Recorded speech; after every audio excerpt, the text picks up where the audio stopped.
Hi friends, అందరికీ నమస్కారం. అంజలి కథలకి స్వాగతం. విషకన్య జానపద నవల 6వ భాగం విందాం.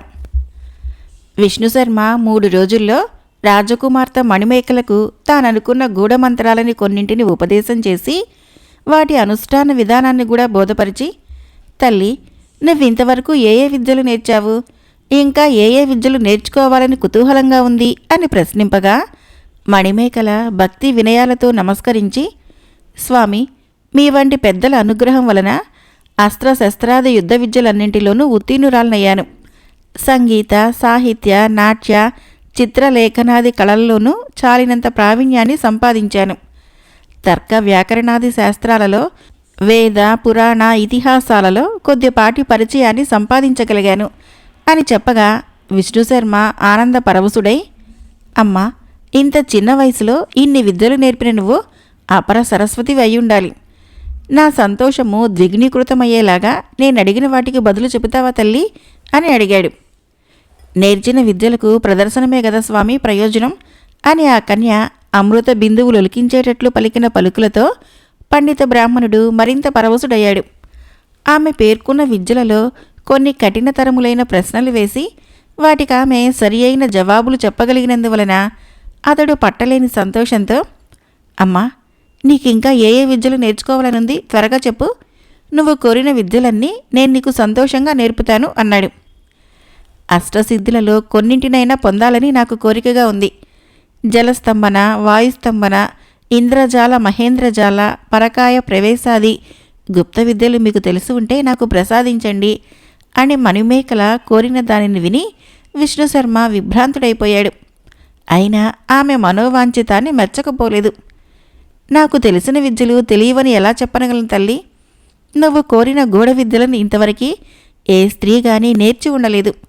వాటిని అభ్యసించటము బహు దురస్తరం. అయినప్పటికీ నువ్వు కోరిన విద్యలు నేర్పగలనని మాట ఇచ్చాను కాబట్టి అవశ్యం నేర్పుతాను అని చెప్పి విష్ణుశర్మ మరికొన్ని దినాలు అక్కడే ఉండి రాజకుమార్తె కోరిన కోరిక ప్రకారము మంత్రయుక్తములైన కొన్ని మహావిద్యలను ఆమెకు నేర్పి వాటిల్లో ఆమె సిద్ధి పొందేలాగున చేసిన తర్వాత, తల్లి, సామాన్యులకు లభ్యం కాని రహస్య విద్యలు నీకు నేర్పాను. తగినంత కారణం లేనిదే నువ్వు ఆ విద్యలు ప్రయోగించకూడదు. మరిన్ని నువ్వు ఆ విద్యలు ఇతరులకు బోధించకూడదు. ఇంతే, నియమాలు పాటిస్తావు కదూ అని అడగ్గా, అవశ్యం పాటిస్తా స్వామి. తమరు నన్ను అనుగ్రహించి నేను కోరిన విద్యలు ప్రసాదించారు. తమకు నేను ఆజన్మాంతము కృతజ్ఞురాలిని అంది మణిమేకల. నా సంకల్పము నీ సంకల్పము అన్నీ సిద్ధించాయి. ఇక మహారాజుల దగ్గర సెలవు తీసుకొని నిజ నివాసం చేసుకోవాలి. నువ్వు ఈ వర్తమానమును వారికి అందజేస్తే నేను వారిని దర్శిస్తాను అని బ్రాహ్మణ కుమారుడు చెప్పడమే తడవుగా యువరాణి విశ్రాంతి మందిరంలో ఉన్న తండ్రిగారి దగ్గరికి తానే స్వయంగా పోయి, తండ్రి, పండితుల వారు నాయందు పరిమిత వాత్సల్యం కలిగి అన్యులకు అసఖ్యములైన రహస్య విద్యలెన్నింటినో నాకు ఉపదేశించడం పూర్తి చేశారు.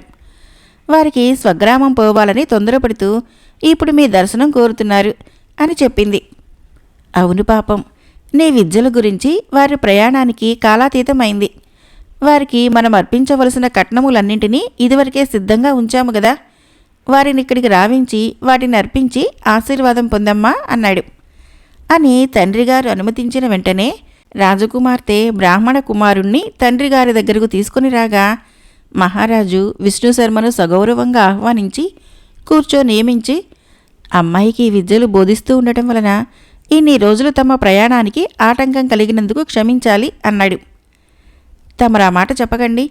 నిజకంఠ రక్తధారలతో నాకు శాప విమోచనం కలిగించిన తమర ఉదారమైన కృత్యమును నేను జన్మజన్మలకి మర్చిపోలేను. మరణించిన నన్ను పునర్జీవితుణ్ణి చేసిన మీ మేలును మాత్రం నేను మర్చిపోగలనా?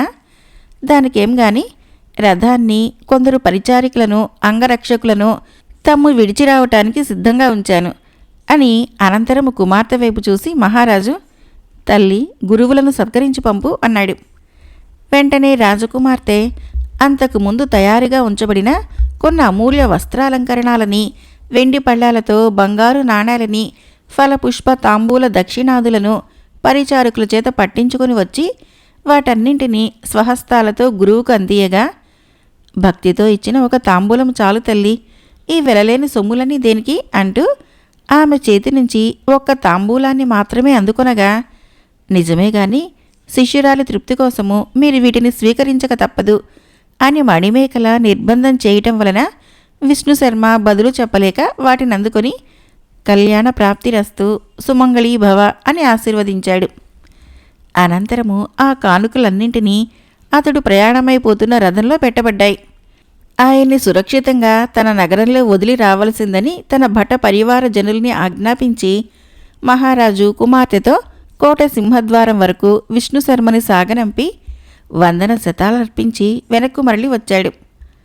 మహారాజు శంభునాథుడు అంతవరకు ఎలాగో ధైర్యము వహించి ఉన్నాడు గాని విష్ణుశర్మ వెళ్ళిపోయిన దగ్గర నుంచి కుమార్తె భవిష్యత్తును గురించి ఆయన చెప్పిన మాటలే అతని హృదయంలో అనుక్షణము ప్రతిధ్వనిస్తూ భయోత్పాతాన్ని కలిగిస్తున్నాయి. లేక కలిగిన తన గారాల పట్టి మణిమేకలకు ఘోరంత కష్టం కలిగిందంటే ఆ తండ్రి ప్రాణము తల్లడిల్లిపోవలసిందే. మహారాజు మర్నాడే మంత్రి సుబుద్ధిని రహస్య సమాలోచన మందిరానికి రావించి విష్ణుశర్మతో తనకు జరిగిన వృత్తాంతాన్నంతటినీ ఆమూలాగ్రంగా వినిపించి తదుపరి అతడు యువరాణి కళత్ర విషయంలో చెప్పిన పిడుగులాంటి మాటల్ని కూడా విశదీకరించాడు. తర్వాత సుబుద్ధి భార్య వియోగమును అనుభవిస్తూ నేనింతవరకు ప్రాణాలు భరించి ఉన్నది ఏ గారాలు పట్టి కోసమో సమస్త విద్యలు నేర్పించి నాకు పుత్రుడైనా పుత్రిక అయినా ఆమెనని భోగపుర సింహాసనానికి పట్టమహిషి కాగలదని రాజవంశ ప్రతిష్ఠ కాపాడగలదని ఏ ధీరవనిత అని గంపడాస్తూ ఉన్నానో ఆ నా ముద్దుబిటకి కళత్ర విషయంలో గండాలేర్పడటని అంటే కర్తవ్యం తెలియక తల్లడిల్లిపోతున్నాను. సునిశ్చితమైన నీ బుద్ధిని ఉపయోగించి అంధకార బంధురమై ఉన్న నా జీవిత మార్గంలో నువ్వు దారి చూపాలి అని మహారాజు చెప్పిన దానినంతటినీ శాంతంగా ఆలకించిన మంత్రి కొంచెంసేపు దీర్ఘాలోచన చేసి, ప్రభు, ఈ సందర్భంలో యువరాణి గారి అభిప్రాయం తెలుసుకున్నారా అని అడిగాడు. ఆమెలో నాకెటువంటి మార్పు కనిపించలేదు. నాకున్న ఆరాటము, నాకున్న భయము, నాకున్న ఆవేదన ఆమెకెంత మాత్రమూ లేవు. పండితుని వల్ల ఆ ఘోర వార్త వినకముందెంత ధైర్యంగానూ ఎంత హెచ్చరికగానూ ఉందో ఇప్పుడు కూడా ఆమె అదే విధంగా ఉంది. అది నాకెక్కువ ఆశ్చర్యాన్ని కలిగిస్తుంది అన్నాడు రాజు. ఆశ్చర్యం అవసరం లేదు ప్రభు. యువరాణి మణిమేకలాదేవి గారిని మీరు మామూలు దృష్టితో చూడకూడదు. ఆమెలో అసాధారణ ప్రజ్ఞ ఏదో ఇమిడి ఉంది. అందుకామె వరప్రసాదిని అన్న కారణం ఒకటి రుజువవుతూనే ఉన్నది అన్నాడు. కనుక నేనేం చెయ్యాలి? మీరు మీ కుమార్తెనే అనుసరించాలి. ఆమెకున్న ధైర్య లక్షణాల్లో తమరు పాలు పంచుకోవాలి. పండితుడు ఏమీ చెప్పలేదు అనుకుని కార్యసూరులమై ముందుకు సాగిపోవటమే కర్తవ్యం. భగవద్దిచ్చము దాచటం ఎవరికినీ సఖ్యం కాదు గదా. ఈరోజు మొదలుకొని తమరు తమ కుమార్తె దగ్గర గాని నా దగ్గర గాని మరెవరి దగ్గర గాని పండిత కుమారుడామె కళత్రయాన్ని గురించి చెప్పిన మాటలు ప్రస్తావించకూడదని నా మనవి. దానిని తమరు పూర్తిగా మర్చిపోవటానికి ప్రయత్నం చేయటం ఎక్కువ మంచిది అని సుబుద్ధి చేసిన హితోపదేశము మహారాజుకు చాలా వింత కలిగించింది. అయినా ఆ మాటలు అతనికి 1000 ఏనుగుల బలాన్ని ఇచ్చాయి. అయితే సుబుద్ధి, మన ప్రస్తుత కర్తవ్యమేమిటి? యువరాణి గారు యుక్త వయస్కులై ఉన్నారు. అన్ని విద్యలు నేర్చి ఉన్నారు. అర్హుడైన వరుణ్ణి అన్వేషించి కళ్యాణ మహోత్సవమును జరిపించవలసిందే. వివాహానికి ఆమె మొదటి నుంచి ప్రతికూలంగానే ఉంది గదా. ఆ జన్మాంతము కన్యగా ఉండాలని, తన సర్వశక్తుల్ని దేశ సౌభాగ్యానికి వినియోగించాలని ఆమె కోరిక అని అందరికీ తెలిసిందే. అందుకు మీరు కొంచెం కృషి చేసి ఆమెకు నచ్చచెప్పాలి. వంశ సాంప్రదాయాన్ని, కులము కట్టుబాటులని పాటించవలసిన అవసరం ఎంత ఉందో తమరు బోధ చేసినట్లయితే ఆమె తన నిశ్చయాన్ని మళ్లించుకుంటుంది. అవును, నా తల్లి నన్ను సంతోషపెట్టడానికైనా ఒప్పుకుంటుంది.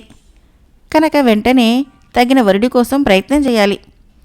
నానా దేశ రాజకుమారులకు వర్తమానాలు పంపి వారి చిత్రపటాలు తెప్పించడమో లేక స్వయంవరాన్ని చాటించడమో 2 పద్ధతుల్లో ఎలా చేస్తాము? ఈ సందర్భంలో రాజకుమారికి సంపూర్ణ స్వాతంత్ర్యమును ఇవ్వవచ్చును. ఆమె ఎలా కోరితే అలా జరిపించాలి అని మంత్రి సుబుద్ధి చెప్పిన ఆలోచన ప్రకారము చేయటానికి మహారాజు వెంటనే యువరాణి అంతఃపురానికి బయలుదేరి వెళ్ళాడు. తగిన కారణం లేక తండ్రిగారు తన అంతఃపురానికి రారని ఆమె ఎరిగి ఉన్నది కావటం వలన తన ప్రధానమైన నెచ్చెలులు రాగవల్లి మొదలైన వారిని సాగరంపి తాను మహారాజుకి ఎదురుగా పోయి, నాన్నగారు, ఇటువంటి సమయంలో నా దగ్గరికి ఎప్పుడూ రాలేదు. జరుగురు కార్యమేమీ లేదు కదా అని అడిగింది. జరుగురు లేదు, కానీ నీతో ఒక ముఖ్య విషయం గురించి మాట్లాడటానికి వచ్చాను తల్లి. చెప్పండి నాన్నగారు, ఏమిటది? నీ వివాహ విషయాన్ని గురించి మంత్రితో ఆలోచించి ఒక నిశ్చయానికి వచ్చాను అని తండ్రిగారు హఠాత్తుగా చెప్పిన ఆ మాటను గురించి యువరాణి తొట్రుపడింది. అయినా క్షణకాలం మౌనం వహించి ఆ తర్వాత, అందు గురించి నా నిశ్చయం మీకు తెలిసిందే కదా. నాకసలు వివాహం చేసుకోవాలన్న కోరికే లేదు. కన్యగానే ఉంటూ ఇంకా ఎన్ని విద్యలైనా నేర్చుకోవాలని ఉంది. అంతేగాక కళత్ర విషయంలో గండాలున్నాయని తెలుసుకుని ఉండి కూడా జీవితాన్ని దుఃఖభాజనం చేసుకోవటం దేనికి? నాన్నగారు, ఈ సందర్భంలో మీరు నా నిశ్చయానికి అడ్డు రావద్దని మరీ ప్రార్థిస్తున్నాను అని కుమార్తె చెప్పగా మహారాజు ముఖాన్ని దుఃఖరేఖలు ఆవరించాయి. కళ్ళనీళ్లు గిర్రను తిరిగాయి. అంతేనా తల్లి? నా ఆశలన్నీ నిరాశలు కావాల్సిందేనా? అనాది నుంచి వచ్చే వంశ సాంప్రదాయాన్ని పాటించవా? నాకు కొడుకువైనా కూతురువైనా నువ్వే గదా. దైవజ్ఞుల మాటలు ఒకప్పుడు జరగటము మరొకప్పుడు జరగకపోవటము కూడా కద్దు. నాకు సంతాన ప్రాప్తి లేదని ఎందరు దైవజ్ఞులు చెప్పారు. మీ అమ్మ నోచిన నోముల పంటగా నువ్వు వరపుత్రివై మాకు పుట్టలేదా? అంతేకాక కష్టాలకు జంకి జీవితాన్ని వ్యర్థం చేసుకోవటము పిరికితనం కానీ వీరవనితల లక్షణం కాదు. వచ్చిన ఆపదల్ని ధైర్యంతో సౌశీల్యంతో ఎదుర్కోవాలి, విజయం సాధించాలి. నీ రూపరేఖ వయోగుణాలకు తగిన వరుణ్ణే వరించు. కొడుకుల్ని మనవల్ని కని నీ ఇల్లు 10 ఇళ్లుగా వర్ధిల్లు చేయమ్మా. నా మాట విను తల్లి అని మహారాజు కళ్ళనీళ్లు రాలుస్తూ తన గడ్డాన్ని పట్టుకొని బ్రతిమలాడుతూ ఉంటే ఆమె భరింపలేకపోయింది. తండ్రిగారి కన్నీటి బిందువులను తన చేతులతో తుడుస్తూ, వద్దు తండ్రి, మీరు కంట తడి పెడితే నేను చూసి భరించలేను. మీకు దుఃఖం కలిగించిన తర్వాత నేనింక బ్రతకడం దేనికి అని ఆమె తటాలను అక్కడి నుంచి లేచి వెళ్ళిపోయింది.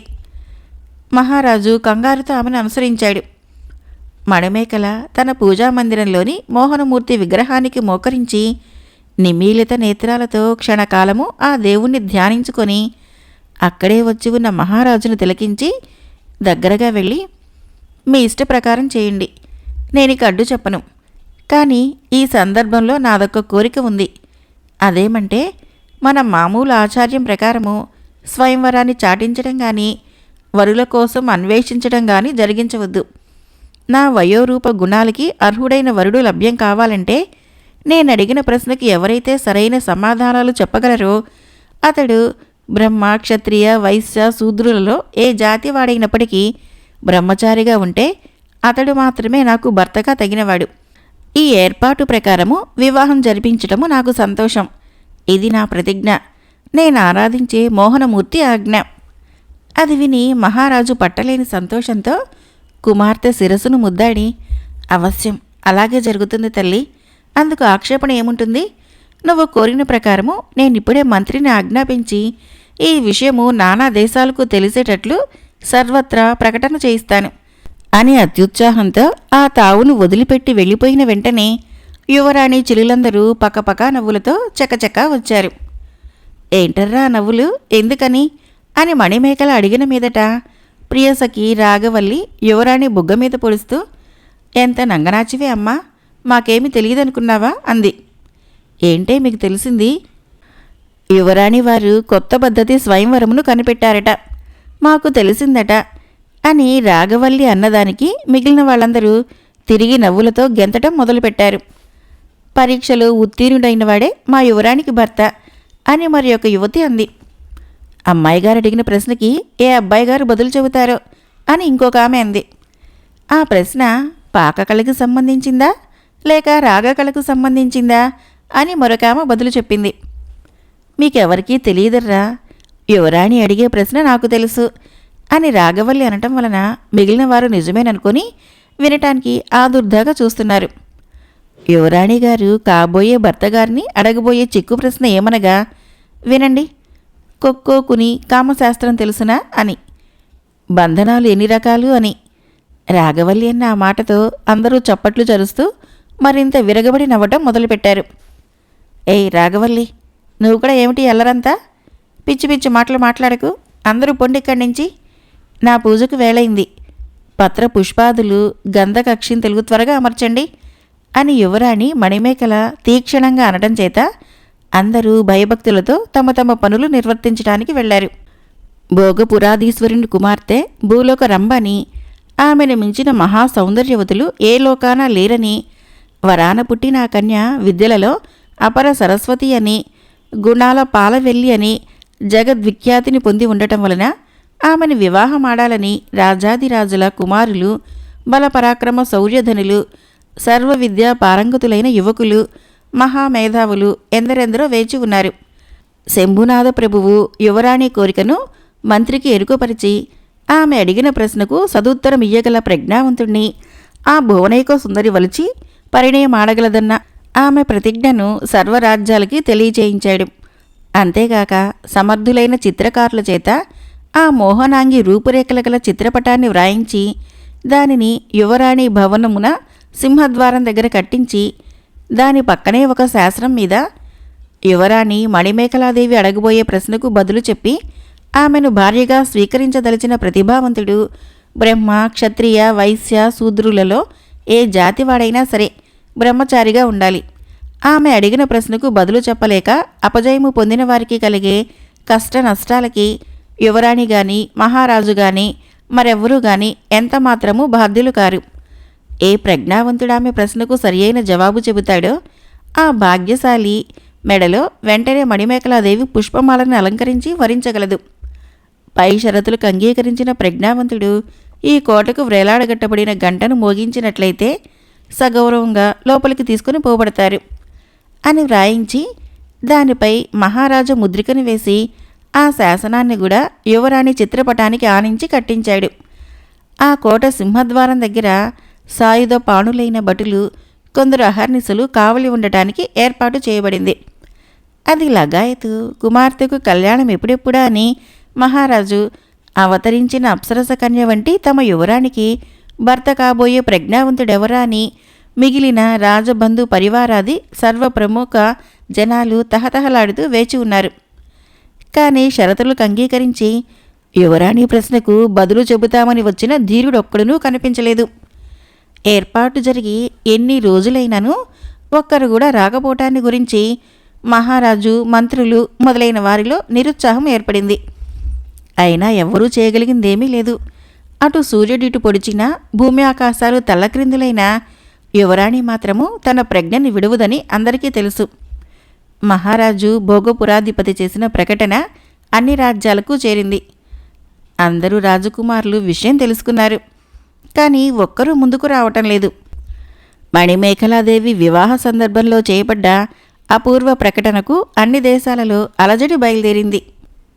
ఫ్రెండ్స్, నా కథలు నచ్చినట్లయితే మన ఛానల్ని తప్పకుండా సబ్స్క్రైబ్ చేయండి, లైక్ చేయండి, షేర్ చేయండి, కామెంట్ చేయండి. Thank you.